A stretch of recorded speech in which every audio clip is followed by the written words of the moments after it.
soul to stay, and nothing's gonna take it away. Joy down in my soul, I'm gonna let this feeling take control. Whatever comes my way, I'll be okay, 'cause I've got joy. Oh, I've got joy. Come sunshine or rain, when things don't go my way, still my joy can stay, 'cause you give me blessings every day. I've got joy down in my soul, I'm gonna let this feeling take control. Joy down in my soul to stay, and nothing's gonna take it away. Joy down in my soul, I'm gonna let this feeling take control. Whatever comes my way, I'll be okay, 'cause I've got joy. Oh, I've got joy. You fill my heart with hope. You're everywhere I go. So even if I'm feeling low, I still got this one thing, this I know. I've got joy down in my soul, I'm gonna let this feeling take control. Joy down in my soul to stay, and nothing's gonna take it away. Joy down in my soul, I'm gonna let this feeling take control. Whatever comes my way, I'll be okay, 'cause I've got joy. Oh, I've got joy. Every new sunrise gonna fix my eyes on the one who never fails. I'm gonna make some noise 'cause you give me joy, and it's never ever going away. Every new sunrise gonna fix my eyes on the one who never fails. I'm gonna make some noise 'cause you give me joy, and it's never ever going away. Whoa, 'cause I've got joy. Ooh, I've got joy, yeah. 'Cause I've got joy. Whatever comes my way, I'll be okay. Oh, I've got joy.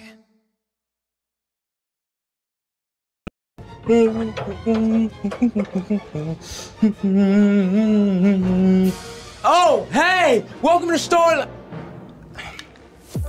Hey, welcome to Story Lab. This week we're talking about joy while we take a look at the best way to love others well. Hey,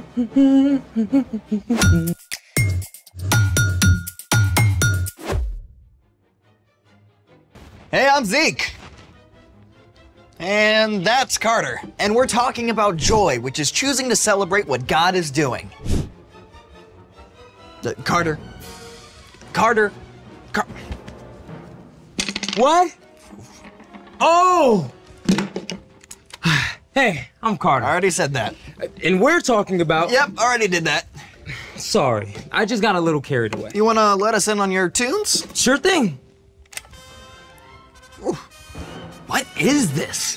Tchaikovsky's 1812 Overture. Oh, I didn't know classical music was your jam. Yeah, well, this piece uses live cannons. Wait, what? Hold the bus. Live cannons? The composer Tchaikovsky wrote this piece of music to celebrate a victory in battle. The orchestra actually used cannon blasts as part of the music. And churches rang their bells, too. That's insane! I gotta hear it again.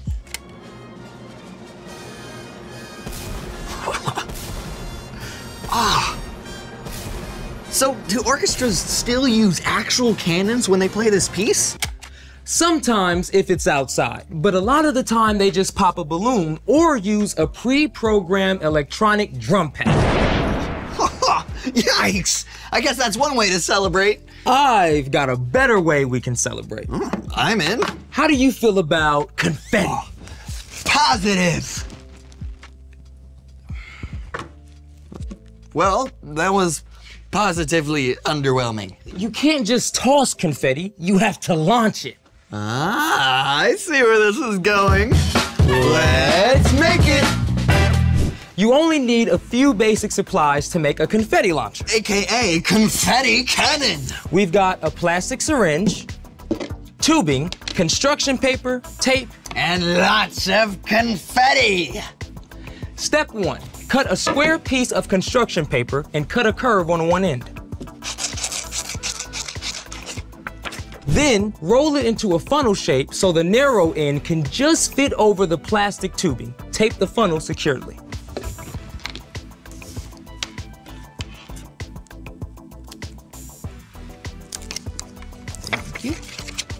Step 2, put the funnel over the end of the plastic tubing and tape it in place.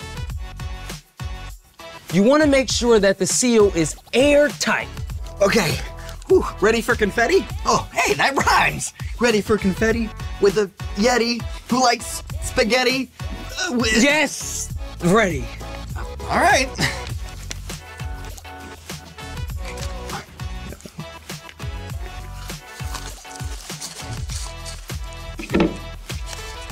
Okay. Confetti at the ready. Then cue the music. Here goes.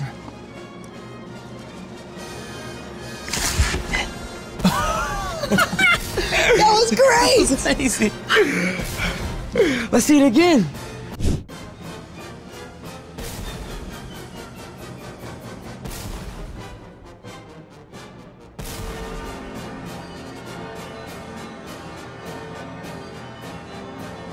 When the plunger is pressed, it compresses air inside the syringe. The compressed air is forced out of the syringe and through the plastic tubing, releasing the confetti. This is way cool. Can we share this with someone else? Speaking of sharing, it's time for The story before the story. Today we're in the book of Romans, the 6th book of the New Testament. Romans is a letter written by the Apostle Paul to the believers in, you guessed it, Rome. Paul had never met these Jesus followers, but he prayed for them often and hoped to visit soon. In this letter, written while Paul was in Corinth, he encourages the believers. He clearly lays out God's grace in sending Jesus to set us free. Because of what Jesus has done for us, we can show God's love to others. Which is where our story starts. Take it away. Hey everyone, I'm Brian. The Apostle Paul traveled all over, sharing the good news about Jesus. Now, Paul covered a lot of ground, but still, he couldn't be everywhere all at once. So, when Paul started hearing about the believers in Rome, he sat down and wrote them an epic letter. I, Paul, am writing this letter. I serve Christ Jesus. I've been appointed to be an apostle. God set me apart to tell others his good news. Paul went on to detail how those who follow Jesus are set free from sin, from the wrong things they've done. And because of that, their lives can begin to look different. Don't live the way this world lives. Let your way of thinking be completely changed. And as we follow Jesus, God begins to change the way we think.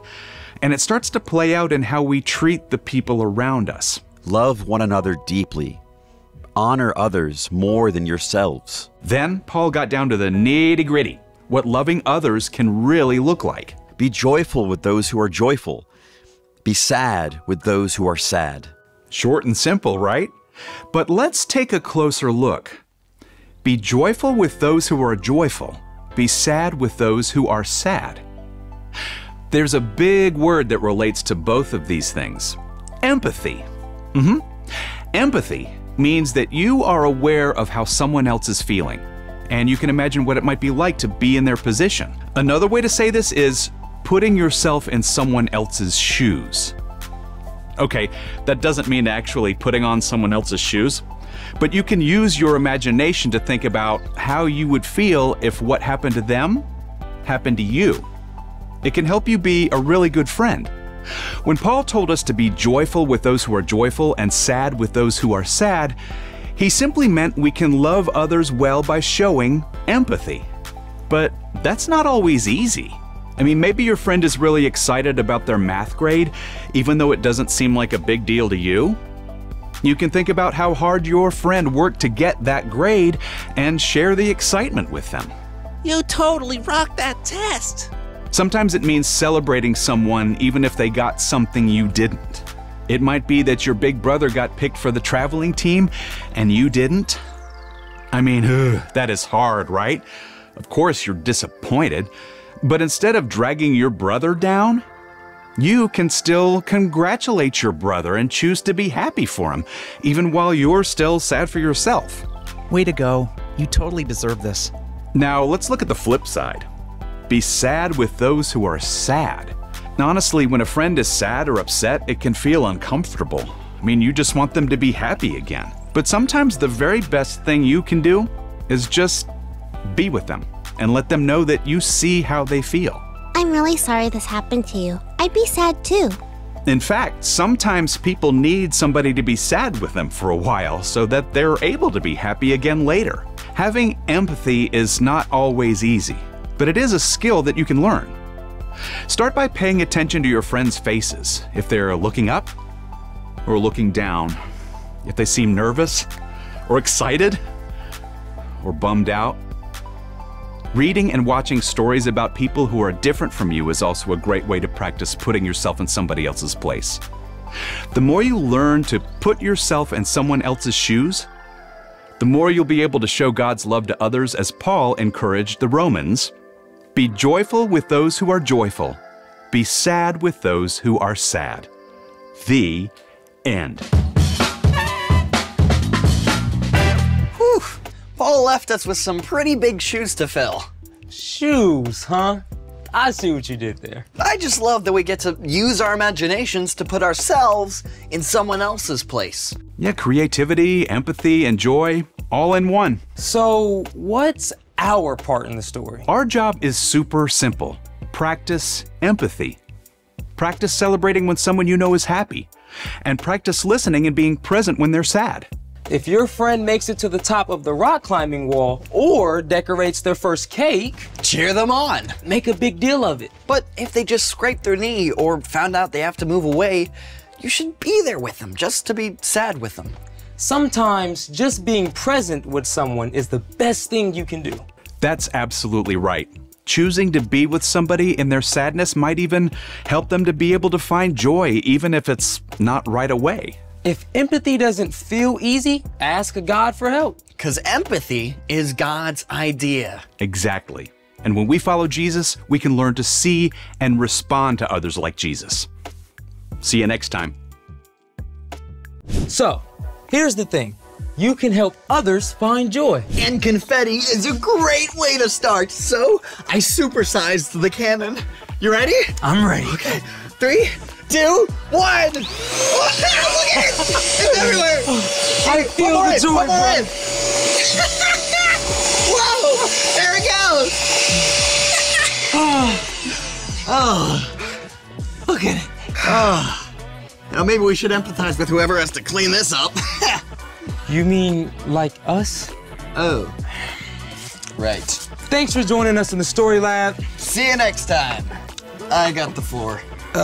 I'm gonna go to the bathroom right quick. I'll be right back. Okay. You leaving this for me to do? What'd you say?